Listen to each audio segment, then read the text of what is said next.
Si Senator Tol, medyo mabigat para sa akin yung nakakairita.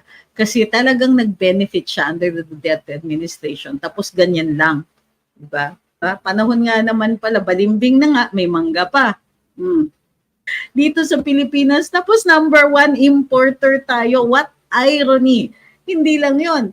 Ang laki pang mahal ng bigas dito sa Pilipinas. Si Duterte talagang i-blame ninyo ng ganyan. Wala naman po kayong ebidensya at wala po kayong makukuhang ebidensya. Nasa NFA nga po ako noon, yung time na yon. Not only that, holler. In your dreams, thankfully, no to Tolentino. No. Diba? Dapat Tolentino. Patunayan nyo nga yung sinasabi ninyong nabenta na pinagsasabi niya dyan. Sige nga.